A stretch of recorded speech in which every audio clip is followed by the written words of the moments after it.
వరంగల్లో మహిళా శక్తి సభ అని పెట్టి నిన్న రేవంత్ రెడ్డి మరియు ఆయన మంత్రులు మొత్తం బూత్ పురాణం చెప్పిండ్రు.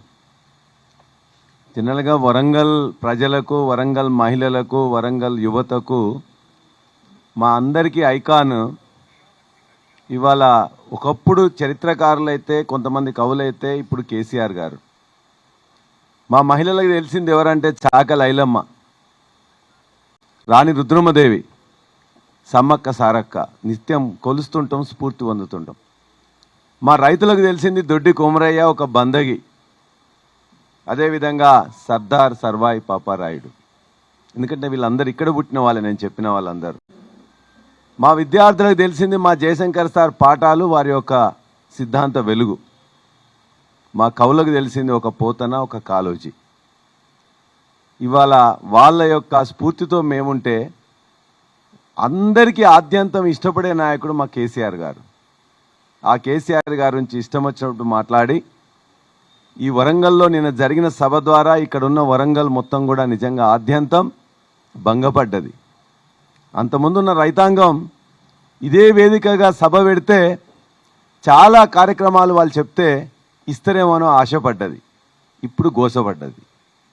ఇవాళ మొత్తం కూడా రైతులకు సంబంధించింది ఏమైనా చెప్తాడేమో, రుణమాఫీ మిగతా 20 లక్షల మందికి ఇస్తాడేమో అని చెప్పేసి నమ్మినాం. చెప్పలే. రైతు బంధు గురించి ఏమైనా ఇస్తాడేమో, 10,000 కాదు 15,000 ఎకరానికి ఇస్తామని చెప్తాడేమో అని చెప్పేసి ఆశపడ్డారు. చెప్పలేదు. ఇవాళ పత్తికి కానీ వరికి కానీ ఇవాళ ఎంఎస్పి ఇవ్వట్లేదు. ఇక్కడికి వచ్చి కళ్ళాలలో కొనమని ఏమైనా చెప్తాడేమో, మా పత్తికి 7,500 ఇచ్చేటట్లు చూస్తాడేమో అని చెప్పేసి అనుకున్నారు. చెప్పలే. కౌలుదారులకు ఖచ్చితంగా రైతు బీమా ఇస్తాడు, అదేవిధంగా రైతు బంధు ఇస్తాడు ఏమైనా చెప్తాడేమో అని చెప్పేసి ఆశపడ్డారు. ఏమి కూడా ఈ వ్యవసాయ రంగం గురించి చెప్పకుండా నేను పండించిన పంట అంటున్నాడు. పండించింది ఇలా పంట మొత్తం కూడా ఇవాళ భారతదేశంలో నెంబర్ 1 ఏంటంటే కేసీఆర్ గారు 10 సంవత్సరంలో చేసిన కృషి తప్ప మరే నాయకుడు చేయలే.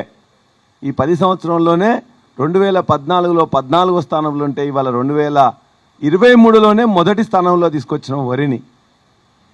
అనేక రంగాల్లో ఇవాళ పత్తిలో రెండో స్థానానికి, పామాయిల్లో మొదటి స్థానానికి తీసుకొచ్చిన కూడా కేసీఆర్ గారు. అటువంటి వ్యవసాయ రంగంలో మా రైతులందరూ కూడా చాలా ఇవాళ ఆశపడి గోసపడ్డారు.